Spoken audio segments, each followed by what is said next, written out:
Alright, thank you.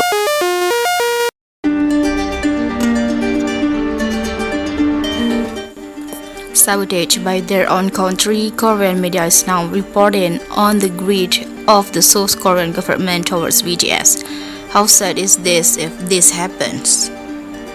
It's known that BTS has successfully had a free concert in 2022 to welcome the Busan World Expo 2030, and the government even got a lot of benefits from this concert even though it was free.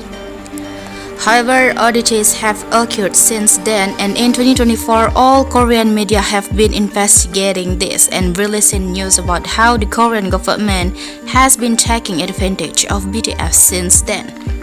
Even more surprisingly, the media dared to reveal it since the South Korean president was removed in 2024.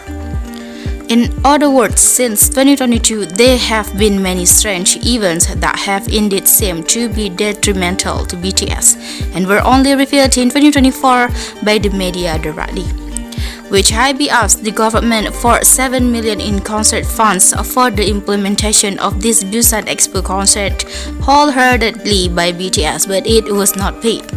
The agency asked for the funds of not for Bangtan but for concert needs such as venues, catering, stage, staff, and others, because Bangtan really wanted to perform for free for the army.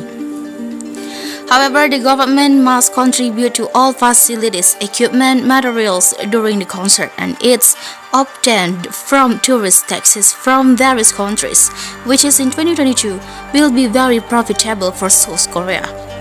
The Prime Minister forced interaction with Bangtan even when they were busy preparing for military service. Also, the government began an audit of Hybe after BTS refused to attend the 2022 presidential inauguration, cornering Hybe. It's really not that. Another sad thing is that the mayor of Busan came to the members' parents to convince the members to attend the Busan Expo concert and showed off this in an interview that the members' families support their children's activities. In fact, it's not. Poor Bangtan. They were cheated for 7 million won. The free Busan Expo concert was not paid for by the government. Even security and everything was borne by BTS. The government took all taxes and subsidies from companies for the expo. Hybe asked for 7 billion from the concert, but they didn't want to pay.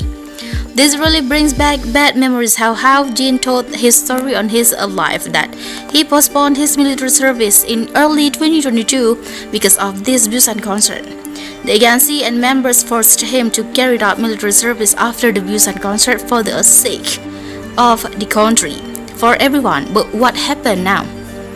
But it turns out that the statement from the country of two BTS, especially Jin, is like this, and now that everything has been revealed, it feels like Jjwan's sacrifice to postpone his military service was in vain. Jjwan should have left earlier. He didn't have to wait for the Busan concert. The members should have been able to pursue solo careers earlier and get the opportunity to release more works. With this, being BTS is very painful. They do everything for army, and remembering Jjwan's plan to carry out military service earlier before the Busan concert and failing adds to the annoyance. 무조건 가야 된다 이러면서 좀 과열이 많이 돼서 사실 저희 그럴 수 있다 생각하긴 하지만 욕을 많이 먹었죠. 네, 그래서 많이 먹었는데 아쉽긴 하지만 그래도 팬분들이 눈물의 공연을 보지 않게 되어서 다행인 것 같고, 욕은 좀 먹었지만 그래도 나름 만족합니다. 저도 인터넷을 사람이니까 인터넷을 하잖아요. 근데 저희 관련 댓글 보면은 아직도 안 갔냐, 그냥 좀 가라, 빨리 좀 가라, 뭐 아직도 안 가고 뭐 하고 있냐, 이런 글을 보면서 이제 마음이 아팠죠. 갈 건데 왜 우리 뭐 이렇게 준비도 다 끝내놨었는데 저 회사한테 이거 빨리 얘기 좀 하면 안 될까요? 이랬는데 동탄 분들이 눈물의 공연 그거 원하지 않는다고 그랬잖아요. 그래서 그쵸. 구독, 좋아요, 알림 설정. 야, so fun. Okay, bye bye.